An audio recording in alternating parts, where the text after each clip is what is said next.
I am Liam, and I am 30 years old. 3 weeks ago, I woke up to a nightmare I never could have anticipated. Looking out my front window to see my parents literally unloading a moving truck onto my driveway, carrying my older brother's furniture straight toward my front door. I was right in the middle of a critical deployment meeting for the software firm where I work as a senior systems architect. My screen was full of 12 different faces from across 4 time zones. I was leading the call, explaining the final integration steps for a system that processes millions of transactions daily. The stakes were incredibly high. Then, my doorbell camera started pinging my phone like a fire alarm. I muted my microphone, looked at the live feed, and my blood ran completely cold. In broad daylight, under a clear blue Ohio sky, my father was directing 2 men carrying a solid oak dresser. My mother stood on my porch, waving cheerfully at the lens. I ran downstairs, threw the door open, and demanded to know what on earth they thought they were doing. My mother didn't even blink. She just smiled this sickeningly sweet smile and said, "We're here to help with the transition. You work from home, right? Where you stay doesn't matter. Just grab your laptop. Honey, the basement is all ready for you." My father chimed in, telling the movers to just push past me, pointing toward my freshly painted living room. In that moment, staring at the people who were supposed to love and protect me, I felt a rage so pure it almost blinded me. My own parents were hijacking my property. So I planted my feet, looked them dead in the eye and replied, "Get off my property right now. It also doesn't matter to me that you all stay in prison tonight, because I will call the cops in exactly 10 seconds. But there was a crucial detail my parents didn't know yet. They thought they were dealing with the same quiet, compliant kid they had steamrolled for 3 decades. They had no idea about the real estate attorney I already had on speed dial, or the heavy, ironclad lawsuit I was preparing that would leave them with absolutely nothing. And right now, as I speak to you, they are the ones begging for a second chance. Before I tell you exactly how I dismantled their insane scheme piece by piece, please do me a favor. Hit that like button if you believe that blood doesn't give anyone the right to steal from you, and drop a comment telling me where in the world you are tuning in from. Now, let's rewind to where this absolute madness truly began. To understand the sheer audacity of that moving truck pulling into my driveway, you have to understand the dinner we had 3 weeks prior. I live in suburban Ohio, in a beautiful, modest 3-bedroom colonial that I bought entirely on my own 2 years ago. This house is my sanctuary. I spent every spare weekend renovating it. I laid down the hardwood floors myself. I installed a custom kitchen with a farmhouse sink and granite countertops. I transformed the largest spare bedroom into a state-of-the-art home office with acoustic paneling, multiple monitors, and a dedicated server rack.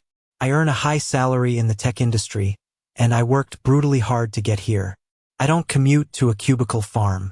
I log in from my sanctuary, managing complex digital infrastructure.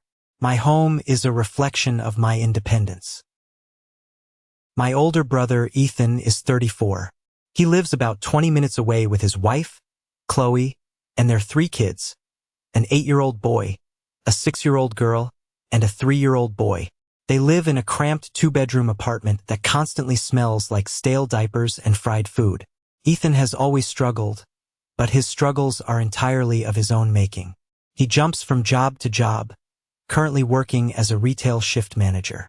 I have absolutely nothing but respect for honest work, but Ethan's financial mess is largely due to his own terrible decisions, his refusal to save money, and Chloe's absolute obsession with keeping up appearances on credit cards. We were sitting around my parents' dining room table for a Sunday roast. It was a tradition I usually tried to avoid, but my mother had laid on the guilt thick that week. The air in the dining room was heavy, thick with the smell of overcooked beef gravy and an unspoken, lingering tension. I could feel their eyes on me the moment I sat down. Chloe kept making these passive-aggressive comments about how nice it must be to have a quiet house while her kids were screaming in the background. Ethan just sat there, aggressively sawing at his meat, avoiding eye contact. My mother, Eleanor, wiped her mouth with a cloth napkin and started asking these very pointed, specific questions about my daily routine. "So, Liam," she said, passing a bowl of mashed potatoes that I didn't ask for. You really just sit at that computer all day long? You don't actually go anywhere? You don't leave the house? I sighed internally. I had explained my career 100 times. Mom, yes, I work from home, but I am actually working. I have intense strategy meetings, I write complex code, I manage a team of 12 engineers. It's a demanding schedule. Just because I'm not driving to an office building doesn't mean I'm playing video games. My dad, Robert, scoffed loudly, scraping his fork against his porcelain plate. It was a sound that always made my teeth grind. But it's not like real work, is it? You don't have to put on boots. You don't have to show up to a real facility. You work in your pajamas. It's a pretend job that just happens to pay you. I should have seen the trap closing right then and there, but I was completely blindsided by the sheer entitlement of what came next. My mother set her napkin down, folded her hands together on the table, and looked at me with an expression of manufactured pity. Well, Liam, your father and I have been thinking. We've been talking about the family's future. Since you don't really need all that space in your house, realistically, you just need a desk and an internet connection. Wouldn't it make more sense for Ethan and his family to live there? You could move into our basement. We're getting it finished next month. We picked out a lovely shade of gray for the walls. I actually laughed. A deep, genuine, booming laugh, because the joke was just so incredibly absurd. I looked around the table, waiting for someone to crack a smile, but nobody else was laughing. Ethan stared intensely at his plate, pushing some peas around.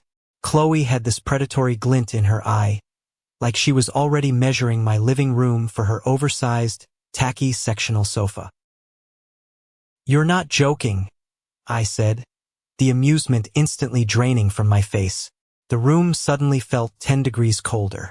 My dad leaned forward and launched into a literal presentation. I am not exaggerating. He had talking points prepared in his head. He talked about family resource optimization. He argued that a family with 3 growing children has actual physical space needs, while a single guy with a laptop doesn't deserve a whole house. He listed out points on his fingers. 1. I work from home, so I don't need a real house. 2. Children need a backyard to play in. 3. A basement is perfect for a bachelor. 4. It's my duty as a brother.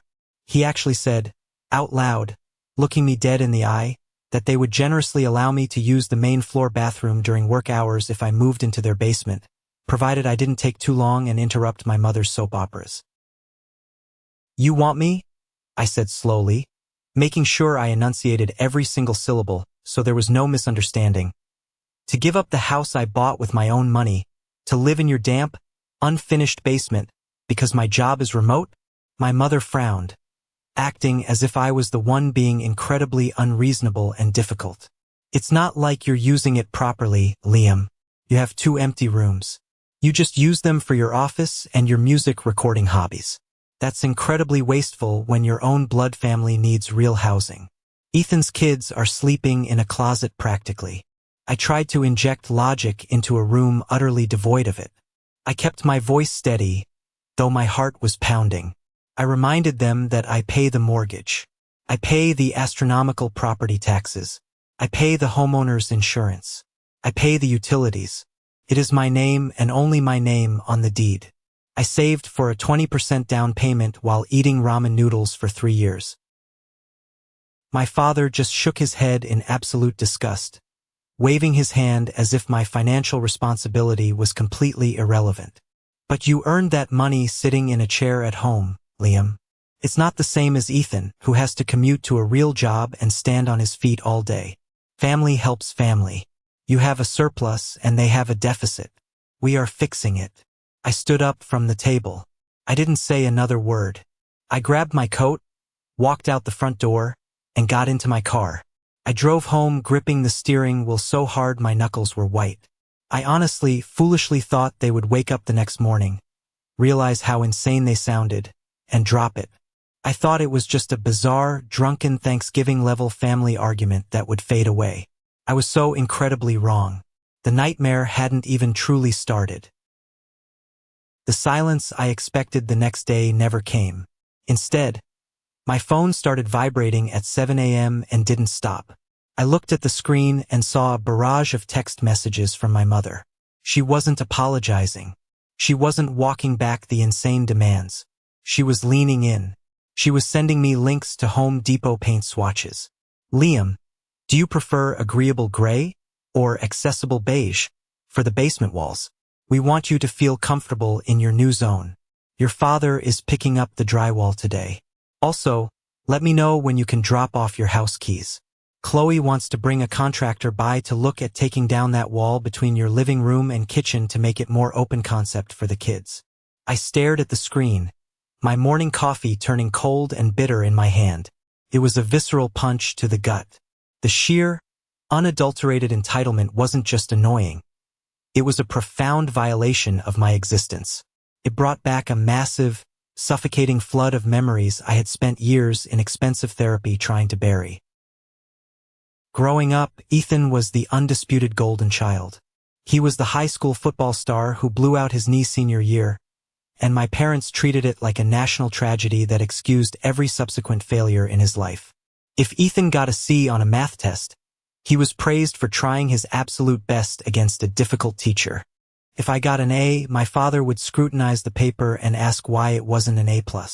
When it came time for college, the devastating truth of their favoritism became financial reality. My grandparents had set up a college fund for both of us, a substantial amount meant to give us a head start.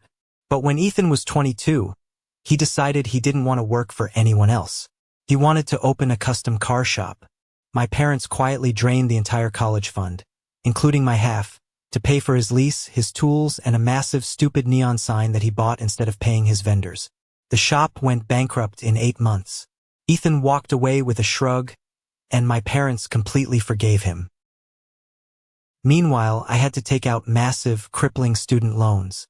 I worked agonizing night shifts at a gas station to pay for my textbooks.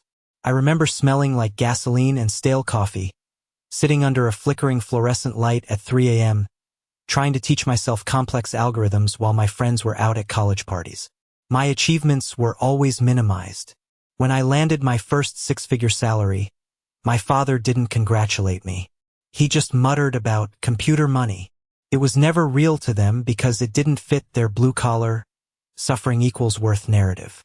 My success highlighted Ethan's failure, so my success had to be invalidated. I looked at the text message from my mother again. I felt the familiar urge to explain, to justify my existence, to beg for their understanding. But the therapy kicked in. I took a deep breath, and I replied with one single, definitive sentence. Do not contact me about this again. You are not getting my keys, and I am not moving out of my own home. 10 minutes later, my phone rang. The caller ID showed Aunt Martha, my dad's older sister. Martha had always positioned herself as the family peacemaker, the one who baked cherry pies and smoothed over arguments at Thanksgiving dinners. I picked up, hoping for a voice of reason. Liam, honey, she said, her voice dripping with artificial, saccharine concern. Your mother is just in absolute tears over here. She's inconsolable. You're being so incredibly harsh. You know how much Ethan is struggling with those 3 kids in that tiny place. Why are you holding on to a house that's way too big for you? It's just bricks and wood. Liam, family is forever. Aunt Martha?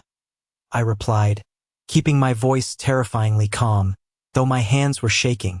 If it's just bricks and wood, why don't you give Ethan your 4-bedroom house and you can move into my parents' basement?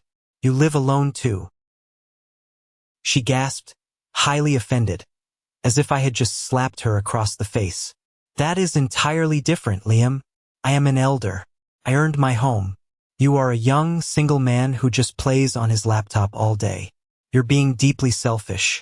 I always thought you were the smart one, the generous one, but clearly you lack basic human empathy. I hung up on her.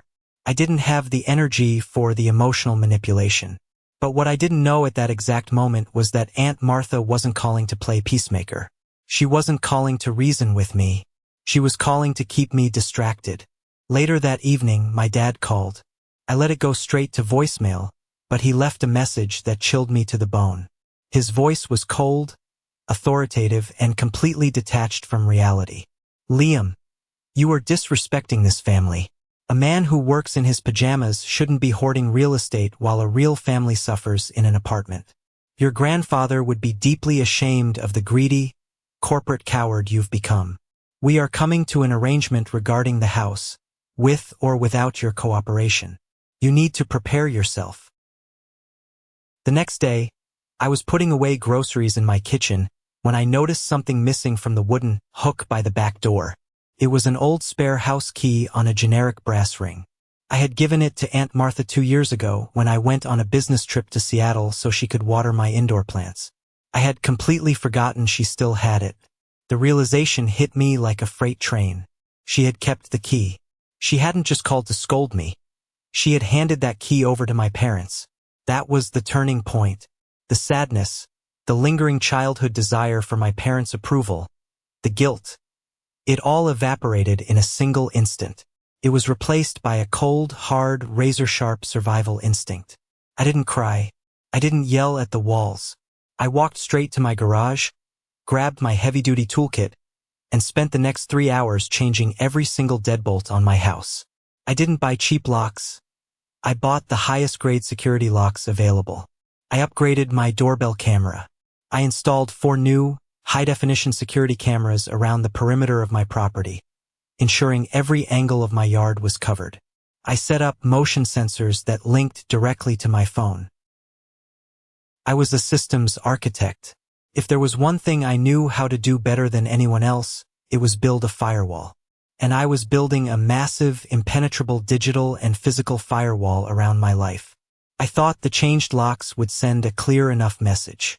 I thought the physical barrier would force them to back down, to realize I was completely serious. But toxic families don't recognize boundaries. They only see them as challenges. That brings us right back to the moment the massive 20-foot U-Haul moving truck pulled into my driveway. When I stood on my porch, staring down my father and the 2 burly movers holding Ethan's disgusting, peeling full-leather sofa, I could see the absolute shock in my dad's eyes when the spare key he tried to use didn't turn in the lock. He jiggled it, his face turning a dangerous shade of purple. "You changed the locks," my dad growled, dropping the key. "On your own family. You locked your mother out. It's called private property, Dad, and you are trespassing on it." I looked past him at Ethan, who was standing near the back of the truck, looking deeply uncomfortable but doing absolutely nothing to stop the madness. "Are you seriously going along with this, Ethan? You're going to try and steal my house in broad daylight." Ethan shoved his hands deep into his pockets, refusing to make eye contact. "It's not stealing, Liam. Mom and Dad said it was a family decision. The kids really need a backyard, man. You don't even use the yard. It's just sitting there." Chloe pushed her way to the front, holding her youngest child on her hip like a theatrical prop to garner sympathy from the movers. "Liam, please don't make this harder than it has to be. Think of your niece and nephews. Do you really want them sleeping in a closet while you hoard an entire house? Where is your heart? We already told the landlord we were moving." "My heart is fine," I snapped, my voice echoing down the quiet suburban street. "My mortgage is also fine. I am giving you all exactly 10 seconds to get back in that truck and drive away, or I am calling the police and reporting an attempted break-in and trespassing." 1, 2. My mother burst into tears. Not genuine tears of sorrow. They were angry, manipulative, weaponized tears. "After everything we've done for you, we raised you, we fed you, we put a roof over your head. That was your legal obligation as parents," I shouted back, taking a step forward.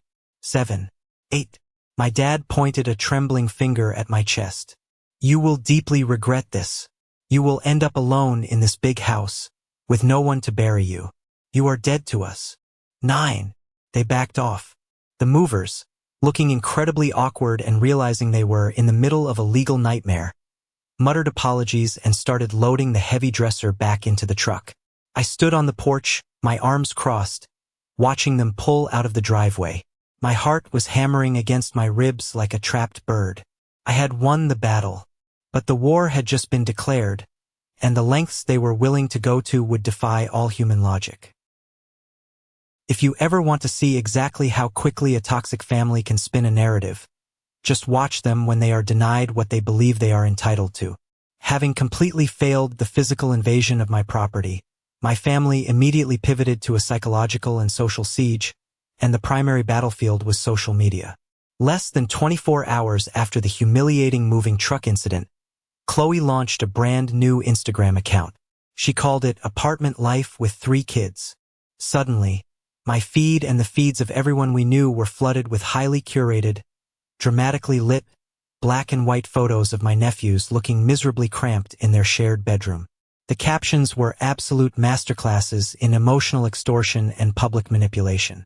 Teaching the kids that love is so much more important than square footage today. One caption read, accompanied by a picture of her oldest son looking sad on a tiny bed. It's so incredibly hard explaining to an innocent 8-year-old why his wealthy uncle has 3 empty bedrooms he uses for hobbies, while he has to share a twin bed with his little brother. But God gives his toughest battles to his strongest soldiers.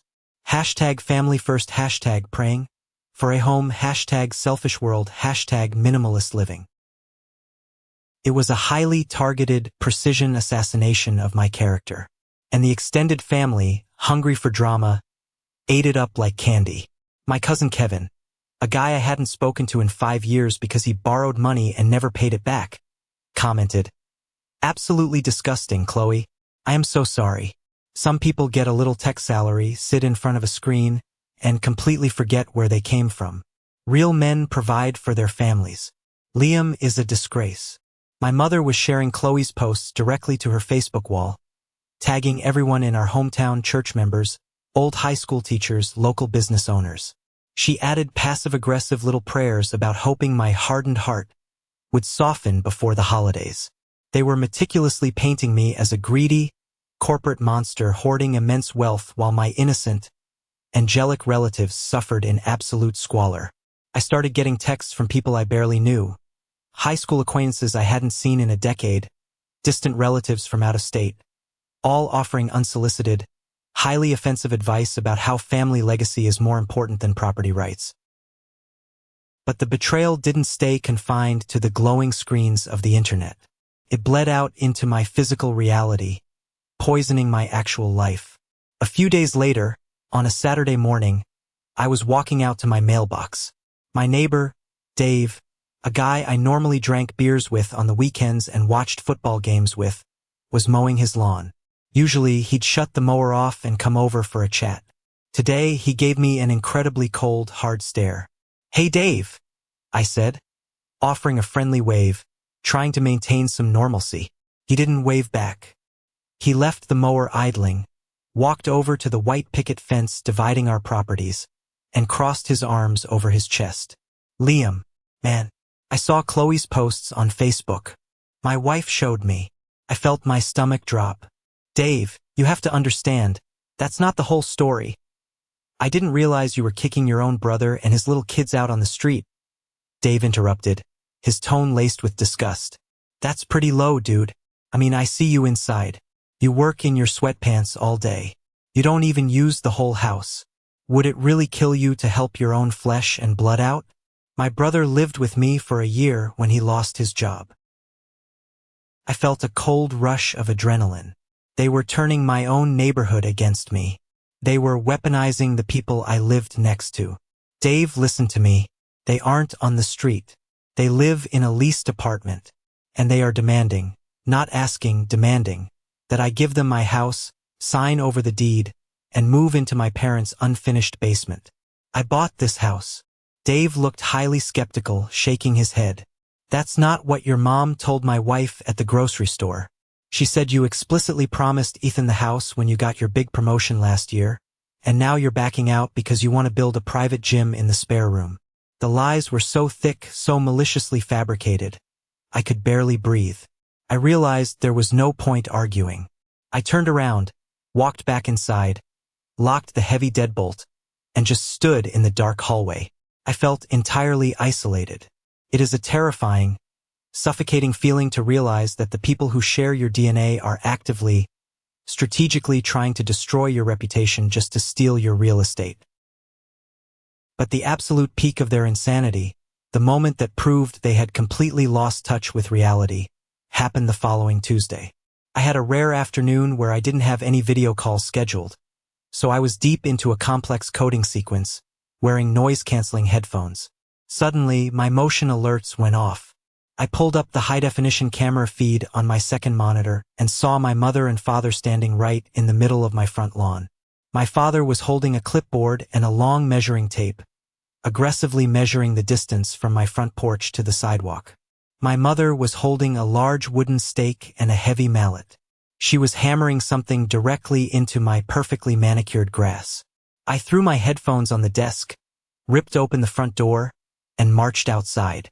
Stuck right in the middle of my lawn, facing the street for the whole neighborhood to see, was a massive, professionally printed real estate sign. It was glossy and bright. It had a huge picture of Ethan, Chloe, and their 3 kids smiling. The bold, massive letters read, "Future home of the Baker family. Renovations starting soon. God is good." "What the hell is this?" I demanded, marching over, yanking the heavy wooden sign out of the dirt, and throwing it aggressively onto the concrete pavement. My father didn't even flinch. He just kept making detailed notes on his clipboard, completely ignoring my outrage. "Don't break the sign, Liam. It cost $80 at the print shop. We're just taking measurements for the patio expansion Ethan wants. He wants to put a fire pit right where your rose bushes are. Get off my property," I yelled, my voice cracking, no longer caring if Dave or any of the other neighbors heard me. "I am not giving you the house. Are you people completely delusional? You are trespassing again." My mother walked up to me, holding the mallet. Her face was pulled into a mask of pure, terrifying condescension. She looked at me not like a son, but like a psychiatric patient. "Liam, sweetheart, we are doing this for your own good. You are isolating yourself in this house. You're becoming a hermit. You stare at screens all day. We have consulted with the extended family, and we are stepping in to manage your affairs because clearly, living alone is severely affecting your mental state. You're hoarding." That was the exact moment the ground shifted permanently beneath my feet. She didn't just sound entitled anymore. She sounded clinical.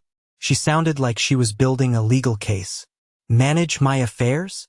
I repeated, my voice dropping from a yell to a dangerous, quiet whisper. "I am 30 years old. I make 3 times what Ethan makes. I pay my own bills. My credit score is over 800. You are not managing anything." "We'll see about that," my father said, snapping his clipboard shut with a sharp crack. "You bought this house with fake computer money. It's not real labor.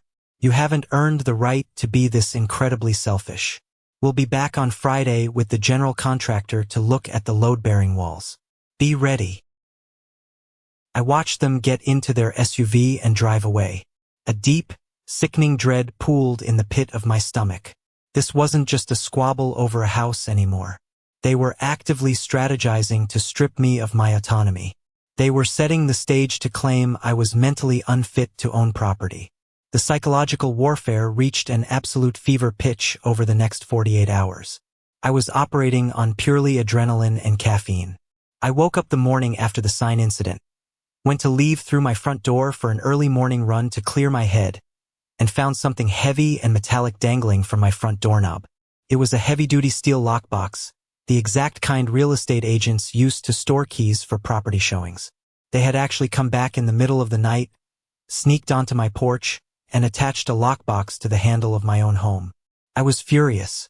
I marched to the garage, grabbed a massive pair of bolt cutters, snapped the thick steel shackle in half with a loud crack, and threw the entire contraption into the trash bin. But the physical harassment was nothing compared to the legal fiction they were trying to weave. The real gut punch came with the afternoon mail delivery. Amidst the junk flyers and bills was a thick, heavy manila envelope with no return address. I opened it at my kitchen island. Inside was a multi-page document that looked like a formal legal contract, but upon closer inspection, it was printed on standard cheap printer paper. The header, typed in bold Times New Roman, Read. Residential Lease Agreement and Family Asset Redistribution Protocol. I read through the clauses, my vision literally blurring with sheer disbelief. It was a fake lease agreement drafted entirely by my parents, outlining the strict terms of my tenancy in their basement. The audacity was staggering. It demanded I pay them $600 a month in rent for the privilege of living underground. It required me to officially surrender the deed of my house to Ethan within 30 days. It included an aggressively strict curfew of 10 p.m., after which the basement door would be locked from the outside. Clause 4 was the most insulting. Tenant Liam is only allowed upstairs main floor access for meals and approved family gatherings. Kitchen privileges are restricted to non-peak hours to avoid disturbing the homeowners. It was a manifesto of pure, unfiltered, draconian control. The stress began to crush me physically. I wasn't sleeping. I was eating terribly. I was jumping at every shadow on my security monitors. The next day, during a critical one-on-one virtual meeting with my department manager, Sarah, I finally cracked under the pressure. I had missed a major coding deadline for the first time in my entire professional career. When she gently asked me what was going on, the dam just broke. I told her everything. I told her about the moving truck, the broken lockbox, the insane fake lease agreement, the coordinated social media smear campaign, and the neighborhood isolation. Sarah is a sharp, fiercely intelligent, no-nonsense executive based out of our Chicago office. She has zero tolerance for drama. She sat in her ergonomic chair, listened quietly, and took meticulous notes. When I finished my frantic explanation, she leaned into the camera, looking straight into my eyes. "Liam, I need you to listen to me very carefully right now," Sarah said, her voice dead serious. "What you are describing isn't just a quirky family drama or a boundary issue. It is severe psychological abuse, and it is highly organized, targeted harassment. You need to stop treating them like your parents, and start treating them like hostile actors trying to ruin your life." Her words were the bucket of ice water I desperately needed. She named it exactly what it was.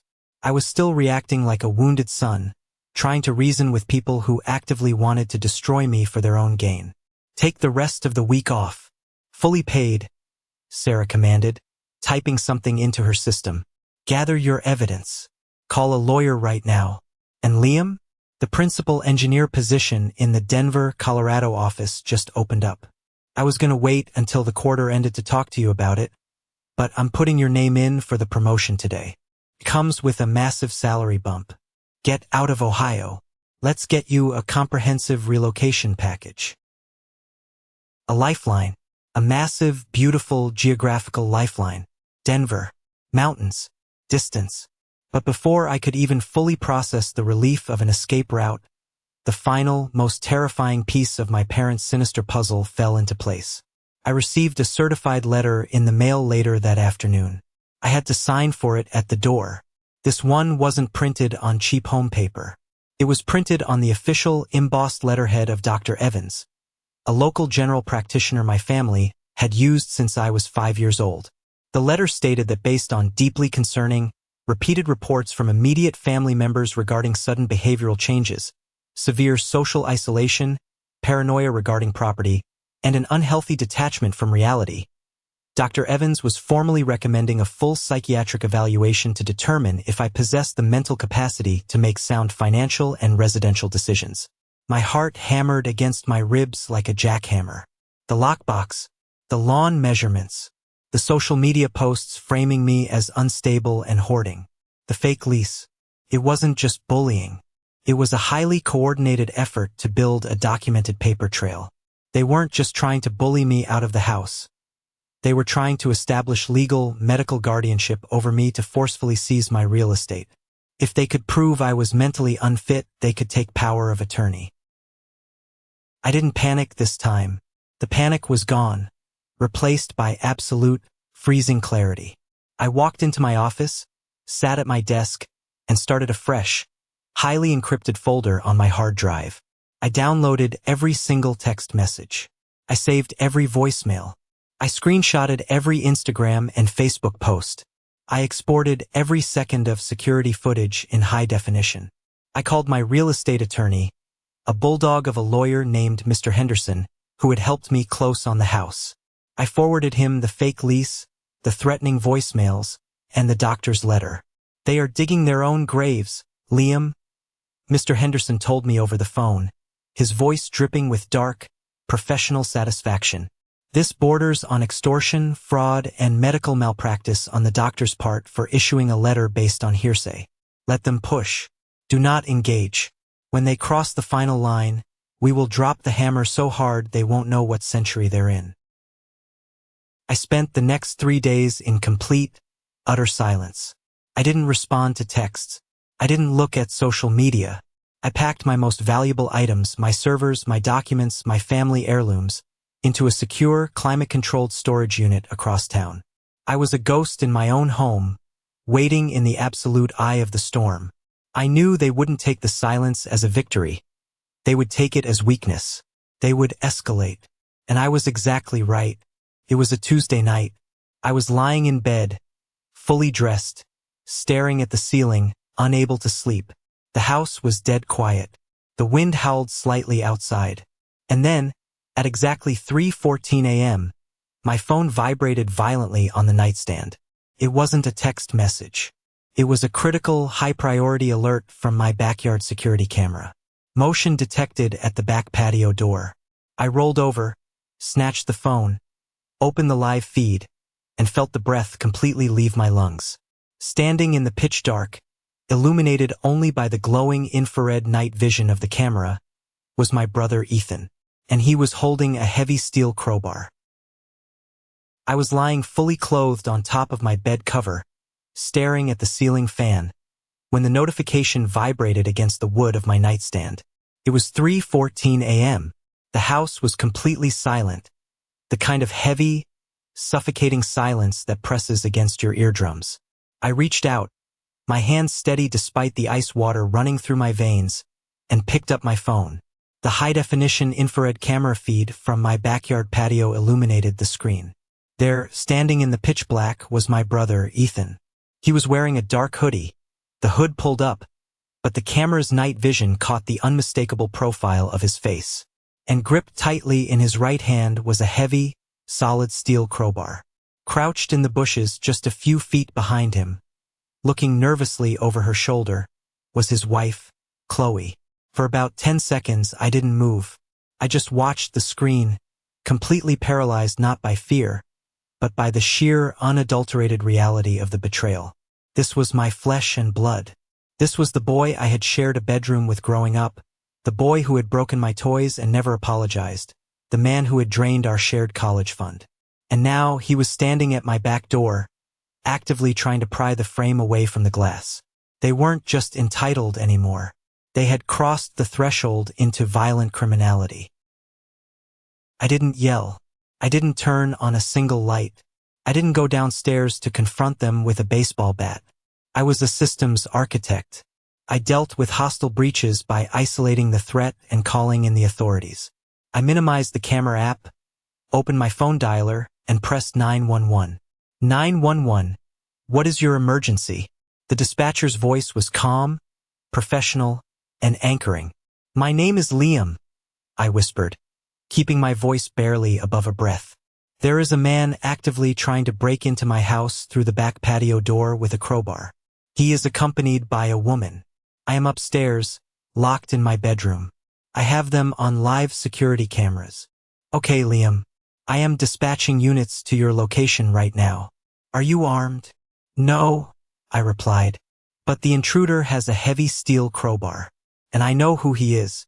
It's my older brother. There was a half-second pause on the line. Even the dispatcher, who likely heard horrors every single night, was momentarily thrown by the absolute tragedy of that statement. Stay on the line with me, Liam. Units are 3 minutes out. Do not engage them. I put the phone on speaker, muted my microphone, and switched back to the camera feed. Ethan was struggling.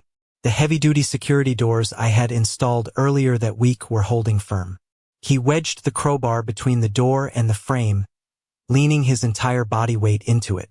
I could see the muscles in his neck straining. Chloe was frantically whispering something to him, pointing toward the street. Then it happened. The sound echoed through the silent house like a gunshot. Crash. Ethan, frustrated by the deadbolt, had swung the heavy end of the crowbar directly into the double-paned reinforced glass. It didn't shatter into a million pieces like normal glass. It spider-webbed, holding together but giving way just enough for him to kick the center out. The crunch of his heavy boots stepping through the broken glass onto my custom hardwood floors made my stomach violently churn. He was inside my sanctuary. "They breached the door," I whispered to the dispatcher. "He's inside the kitchen. Units are pulling onto your street right now, Liam. Stay exactly where you are." Through my bedroom door, I could hear the heavy, clumsy footsteps downstairs. Ethan was moving toward the living room. I heard the distinct sound of a cabinet opening. He wasn't just here to secure the property. He was snooping. Suddenly, the pitch-black darkness of my bedroom was illuminated by the rapid, strobing flashes of red and blue lights bouncing off the trees outside my window. They had arrived silently, without sirens. A booming, authoritative voice erupted from my backyard, amplified by a megaphone. "Police department, drop the weapon and get on the ground. Show me your hands now." A high-pitched, terrifying scream ripped through the night air. It was Chloe, still hiding in the bushes outside. Downstairs, I heard a loud thud, a scramble of boots on hardwood, and then the unmistakable sound of a heavy body being tackled to the floor. "Do not move. Stop resisting. Put your hands behind your back." "It's my brother's house," Ethan's voice shrieked, echoing up the stairwell. His voice was completely stripped of its usual arrogant bravado. It was high, thin, and absolutely terrified. "I have permission. He's my brother. We're family. I am securing the residence," a second officer's voice called out. Heavy footsteps began ascending the stairs. "Homeowner, if you are up here, make yourself known. I'm in the master bedroom coming out," I called out loudly, keeping my hands empty and raised as I slowly opened my door. The hallway was swept by the blinding beam of a tactical flashlight. The officer lowered the light when he saw me. "Are you Liam?" he asked, his hand hovering near his duty belt. "Yes, officer. I'm the homeowner. We have 2 suspects in custody downstairs. We need you to identify them." I walked down my own staircase. The living room lights had been flicked on. The scene in my kitchen was something straight out of a surreal nightmare. There was shattered glass glittering all over the floor. The cold night air was blowing in through the ruined patio door. And there, pinned face down on my expensive hardwood, hands securely cuffed behind his back, was Ethan. Standing by the broken door, sobbing hysterically in handcuffs, her makeup running down her face in dark black streaks, was Chloe. Officer Davis, the veteran cop who patrolled our neighborhood, looked at me. "Do you know these individuals, sir?" I looked at Ethan. He turned his head sideways on the floor, looking up at me with wide, desperate eyes. "Liam, tell them it's a misunderstanding. Mom and Dad said it was okay to start moving stuff in tonight to surprise you. Tell them to take these cuffs off." I stared down at him. All the years of him being the golden child, all the years of my achievements being diminished, all the stress, the fake lease, the lockbox, the absolute disrespect for my career and my life. It all coalesced into a single block of ice in my chest. "I know them," I said, my voice completely devoid of any emotion. It was dead flat. "That is Ethan Baker and his wife Chloe Baker. I do not want them here. They broke into my property. I want to press full charges for breaking and entering, property damage, and trespassing." Chloe let out a wail that sounded like a dying animal. "You can't do this to us. We have 3 children. You're ruining our lives." "You ruined your own lives," I replied coldly, turning to Officer Davis. "I have the entire incident recorded on multiple high-definition cameras. I will provide the footage for the lawsuit." They hauled Ethan up by his arms. He was crying now, real tears of panic. As they marched them out my front door and loaded them into the back of the cruiser, my phone started vibrating again. It was my mother. I ignored it, I spent the next 2 hours giving my official statement and providing the digital files to the police. By 6 a.m., the sun was just starting to peek over the horizon, casting a pale, cold light over my broken door. My phone rang again. This time it was Mr. Henderson, my lawyer. Liam. His gravelly voice came through the speaker. I just got a call from the precinct. Your parents are down there right now trying to bail Ethan and Chloe out. And Liam, I did some digging into your parents' financial records like we discussed yesterday. I found the motive. I sat down heavily on a stool at my kitchen island, staring at the broken glass. What motive? I thought they just wanted the house for Ethan's kids. No, Mr. Henderson said, his voice dropping an octave. It's much worse than that. You remember Ethan's custom car shop that failed years ago? Yeah, he bankrupted it. He didn't just bankrupt it, Liam. Right before it went under, Ethan completely destroyed a client's vehicle. It was a vintage, fully restored Porsche 911. The engine block cracked due to his gross negligence. The client sued Ethan personally for hundreds of thousands of dollars. To keep their golden boy out of a devastating civil lawsuit and potential criminal fraud charges, your parents took out a massive second mortgage on their own home to pay off the settlement. The room started to spin slightly. They took out a second mortgage? Yes, and they are currently 60 days past due. They are drowning, Liam. They are on the absolute brink of foreclosure. They don't just want Ethan to live in your house. They wanted you out, and they wanted that psychiatric evaluation to go through so they could declare you mentally unfit. If they had power of attorney over you, they wouldn't just move Ethan in. They were planning to liquidate your entire real estate portfolio, your house, and drain your corporate salary accounts to pay off the debt Ethan caused. I gripped the edge of the counter until my knuckles turned white. It wasn't about family. It wasn't about bedrooms for the kids. It was a calculated, desperate, predatory financial heist. They were going to sacrifice my sanity, my career, and my home to cover up Ethan's catastrophic failure. I'm coming to the precinct, I told Mr. Henderson. Meet me there. I arrived at the local police precinct just before 8 a.m. The lobby was a sterile, depressing room bathed in buzzing fluorescent light, smelling strongly of floor wax and stale, burnt coffee. The moment I pushed through the heavy glass double doors, the shouting stopped. Sitting on a hard plastic bench against the far wall were my mother and father. Ethan and Chloe were still in holding cells, waiting for the bail bondsman to process the paperwork. When Eleanor saw me, she didn't look remorseful. She looked like a cornered animal. She stood up, smoothing her skirt, and marched toward me, her eyes blazing with a toxic mix of fury and sheer panic. You monster, she hissed, pointing a trembling finger right at my face. You actually had your own brother arrested. You put the mother of your nephews in a cage. Have you lost your mind? Tell the desk sergeant right now that you are dropping the charges. We are a family, Liam. We handle things internally. I didn't back away. I stood my ground, towering over her. We don't handle felonies internally, Mom. He broke my glass door with a crowbar. My father stepped up, puffing his chest out, trying to use physical intimidation. It was a misunderstanding. We told him to go over there to secure the property. We thought you were having a mental episode, and now you've ruined everything. How is Ethan going to explain an arrest record to his boss? I don't care, I said flatly. Just then, Mr. Henderson walked through the doors. He was wearing a sharp, expensive navy suit and carrying a thick leather briefcase. He looked like a shark entering a goldfish pond.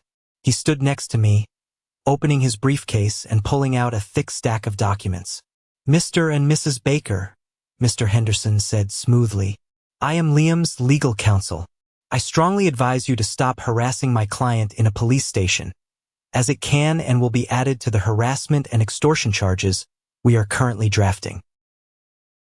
Eleanor scoffed, though her hands were visibly shaking. Extortion? You're a ridiculous ambulance chaser. We are his parents. We are simply trying to manage a family asset. Ah yes, the family asset, Mr. Henderson said, flipping through a file. You mean this house? The one Liam owns free and clear? Because from the financial records I subpoenaed yesterday afternoon, it seems your own house is practically owned by the bank. 60 days past due on a massive second mortgage. Robert? A mortgage you took out to pay off the owner of the vintage Porsche that Ethan destroyed. The color instantly, completely drained from both of my parents' faces. They looked as if they had just been physically struck by lightning. Robert's mouth opened and closed like a fish suffocating on a dock. Eleanor stumbled back a half step, bumping into the plastic bench. You hacked our private records, my father sputtered, his voice breaking. Publicly filed liens and bank notices are public record, Robert, Mr. Henderson replied coldly. We know exactly what you were trying to do. The fake lease agreement, the lockbox, the social media campaign painting Liam as mentally unstable. And the final piece of the puzzle, the letter from Dr. Evans demanding a psychiatric hold. You weren't trying to find Ethan a place to live. You were trying to get conservatorship over Liam so you could legally steal his real estate and his high-tech salary to save yourselves from bankruptcy. The silence in that precinct lobby was deafening. The sheer, ugly truth hung in the air, stripping away all their moral high ground, all their fake religious posturing about family values. They were thieves, cowardly, desperate thieves. It's not fair, Eleanor suddenly sobbed, her voice cracking, abandoning the anger for pure victimhood. You have so much, Liam. You have that massive salary. You have that beautiful house. You don't even have a wife or kids to spend it on. We were going to lose our home. Ethan made a mistake, and he's your brother. It's your duty to share your inheritance, your wealth, to protect the family name. I don't have an inheritance, I said, my voice echoing off the tile walls. Because you gave it all to Ethan for a car shop that he burned to the ground. I built my life with my own two hands, and you tried to steal it. You are dead to me. Do not contact me again, or Mr. Henderson will file for a permanent restraining order. I turned on my heel and walked out of the police station, leaving them standing there in the ruins of their shattered conspiracy. When I got to my car, I sat in the driver's seat and just breathed. The cold morning air felt incredible in my lungs. For the first time in 30 years, the fog of guilt that had constantly hovered over my head was completely gone. Later that morning, I logged onto my laptop from my home office. The broken glass downstairs had been boarded up by an emergency repair crew. I opened an encrypted video link with Sarah, my manager. How are you holding up, Liam? She asked, her expression serious. I'm done here, Sarah. The ties are completely severed. I need out of Ohio. Sarah nodded, a small, proud smile touching her lips. Done. The promotion to principal engineer in the Denver office is officially approved by the board. Your new salary includes a 20% bump. The relocation package covers full moving expenses and temporary corporate housing while you find a new place in Colorado. You start in 3 weeks. I thanked her, closed the laptop, and immediately called Mr. Henderson. Sell the house. Off market. Fast. I don't care if we take a slight hit on the price. I want it gone before they even realize what's happening. Mr. Henderson works fast. Within 48 hours, he brought me a private cash buyer. A young couple moving in from out of state who loved the custom kitchen and didn't need to deal with bank appraisals. We signed the preliminary paperwork in his office. But my parents, out on bail along with Ethan and Chloe, made one final, incredibly desperate legal maneuver. They were facing criminal charges, their debt was suffocating them, and they realized they were losing control. A week before my closing date, Mr. Henderson called me, laughing darkly. Liam, you won't believe this. Your father just tried to file a fraudulent mechanics lien against your property at the county clerk's office. A what? For what work? He submitted a handwritten invoice claiming you owe him $85,000 for childhood expenses, room and board, and emotional support services provided before you turned 18. He tried to attach it to the deed to block any potential sale of the house. It was pathetic. It was the frantic flailing of a drowning man. Mr. Henderson obliterated the fake lien within hours with an emergency injunction, threatening to add felony fraud to my father's growing list of charges. The county clerk threw the paperwork in the trash. Meanwhile, my house became a fortress of quiet efficiency. I hired a specialized moving team. They came in unmarked trucks in the middle of the night. I packed my servers, my clothes, my life. I left no trace. I didn't tell a single soul in the neighborhood, not even Dave. Let them believe the lies.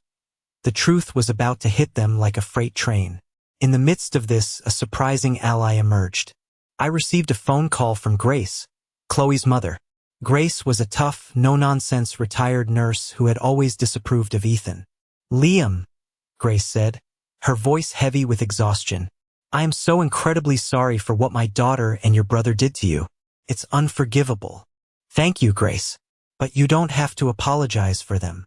"I'm not just apologizing," she said fiercely. "I'm taking action. I just filed for emergency custody of the 3 kids. With Ethan and Chloe facing felony charges, and their apartment lease getting terminated next week due to unpaid rent, Child Protective Services was getting involved. I won't let my grandkids go into the system because of their parents' greed. The kids are safe with me now." A massive weight lifted off my shoulders. The kids were the only innocent victims in this entire nightmare. Knowing they were safe with a sane adult was the final piece of closure I needed. I loaded the last box into my car. I stood in the empty living room of the house I had rebuilt. I didn't feel sad. I felt victorious. I locked the front door, leaving the keys inside a secure lockbox for the new owners, and started the long drive toward the Rocky Mountains. Closing day. I was sitting on the balcony of a beautiful, high-rise corporate apartment in downtown Denver. The air was thin, crisp, and completely devoid of the suffocating humidity of Ohio. The snow-capped peaks of the Rockies framed the horizon. I had my laptop open on the patio table, a hot cup of black coffee in my hand. My phone buzzed. It was an alert from the security cameras I had officially transferred over to the new owners, the Millers. We had an agreement. I would keep access to the exterior feeds for 1 extra week, just in case my family tried anything insane. They did not disappoint. At exactly 10 a.m., my parents' SUV pulled up to the curb in front of my old house, and trailing right behind them was a massive, rented 20-foot U-Haul truck. I watched the live feed in high definition. Eleanor and Robert hopped out of the SUV. They looked haggard, stressed, but weirdly triumphant. They had absolutely no idea the house had been sold. They thought I was still cowering inside, ignoring their calls. Robert marched up to the front door, holding a pair of heavy bolt cutters, while a confused-looking local locksmith stood nervously on the porch. Eleanor was holding a stack of envelopes. She was waving them at the locksmith, pointing at the door. I turned the audio feed on. "We have tenant rights," Eleanor was loudly explaining to the uncomfortable locksmith. "We have established legal residency. Look, we have mail addressed to us at this property. Our son is having a mental breakdown inside and locked us out. Cut the lock." They had literally mailed themselves junk catalogs to my address over the past 2 weeks to try and claim squatters' rights. It was a strategy born of pure desperation and internet legal advice.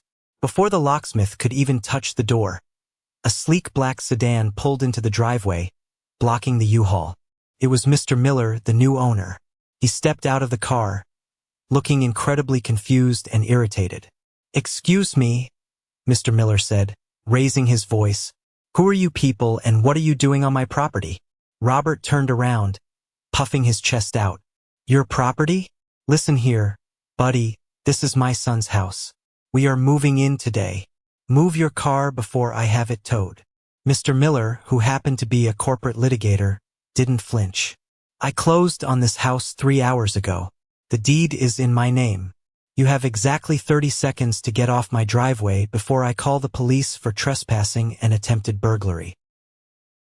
The absolute, paralyzing shock that washed over my parents' faces was a masterpiece. It was a cinematic moment of pure devastation. Eleanor dropped the fake mail onto the porch. Robert lowered the bolt cutters, his mouth hanging open.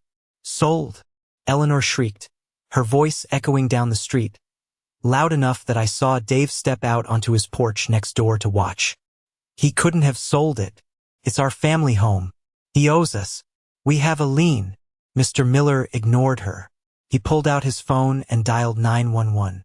The locksmith, realizing he was caught in the middle of a major crime, quickly packed his tools and sprinted to his van, speeding away. 10 minutes later, 2 police cruisers arrived with their sirens blaring.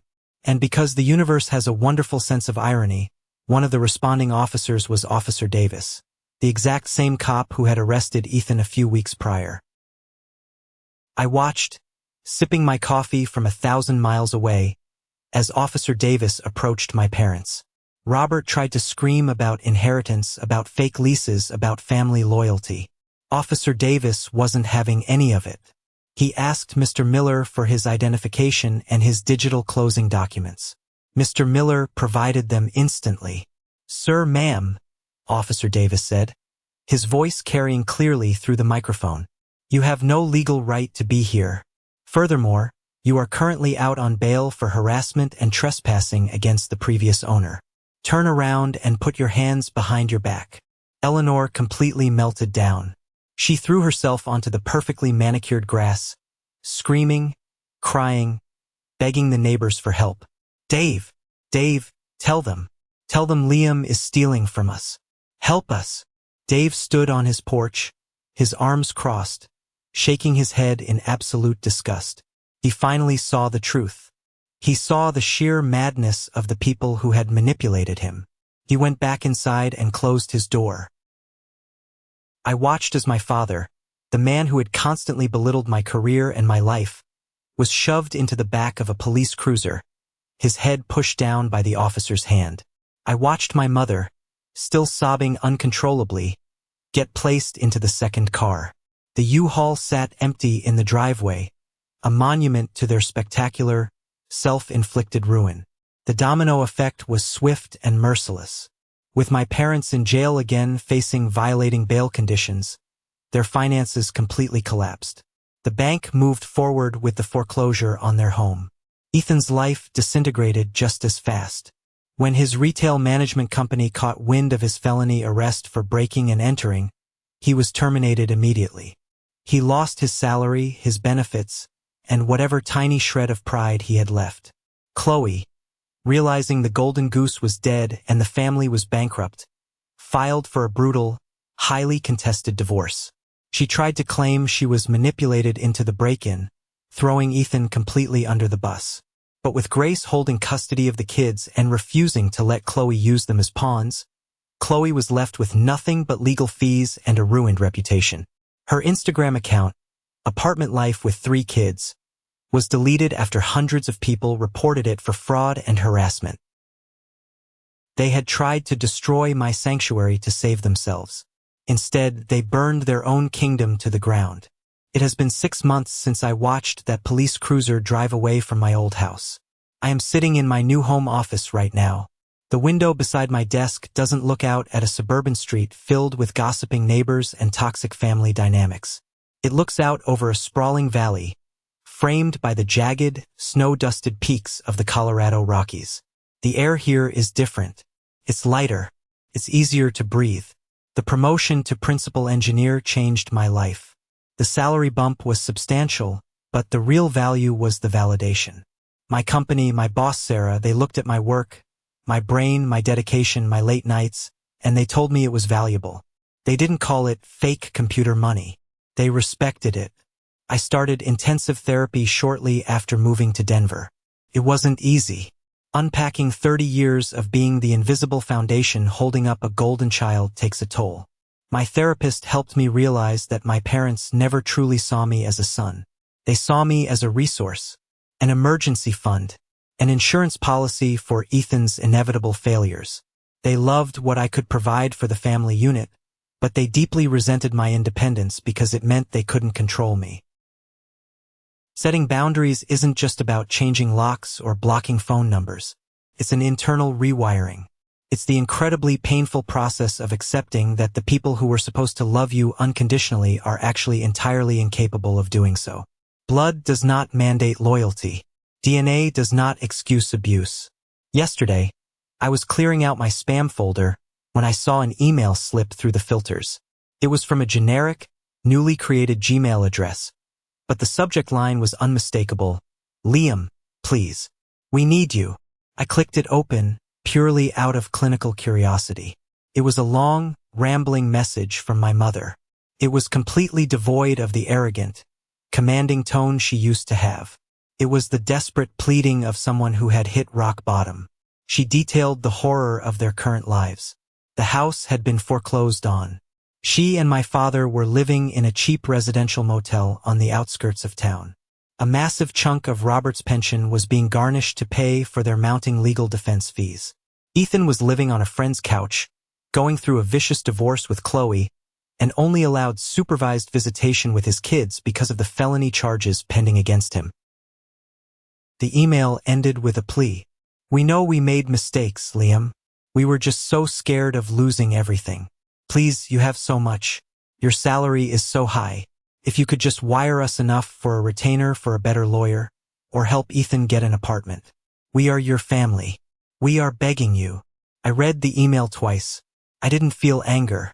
I didn't feel a sudden rush of vindictive joy. I just felt a profound, heavy sadness for them. They had gambled everything on destroying me, and they had lost everything. I moved my mouse over the screen. I didn't type a reply. I didn't offer an explanation. I didn't tell them I forgave them, and I didn't tell them I hated them. I simply clicked delete. Then I permanently blocked the address. I don't regret a single thing I did. I don't regret calling the police on my own brother. I don't regret selling the house out from under them. I don't regret moving 1,000 miles away. I chose my peace over their chaos. I chose my sanity over their toxic loyalty. I built this life. Every line of code, every late night studying, every dollar saved, it was mine. And no one, absolutely no one, has the right to demand the fruits of your labor simply because they share your last name. Let's pause for a moment. Thank you for staying with me this far. You're truly amazing. Please help me by liking the video and commenting the number 1 below so I know you've been here with me until this point. This not only helps more people discover this story, but also lets me know that my experiences mean something to someone. Your support is the greatest motivation for me to keep sharing the rest of this journey. For anyone out there listening to this, especially those of you who have worked tirelessly to build your own sanctuary, hear me now. Your boundaries are valid. Your home is your castle. If you are dealing with relatives who belittle your career, who demand your resources, or who use guilt as a weapon to force you into submission, you are not crazy. Have you ever faced something similar with your own family? Have you ever had to draw a hard line in the sand against the people who raised you to protect your own peace? Share your story in the comments below, and don't forget to like and subscribe so you don't miss the next journey. Remember, sometimes the most profound act of self-love is walking away. Stay strong.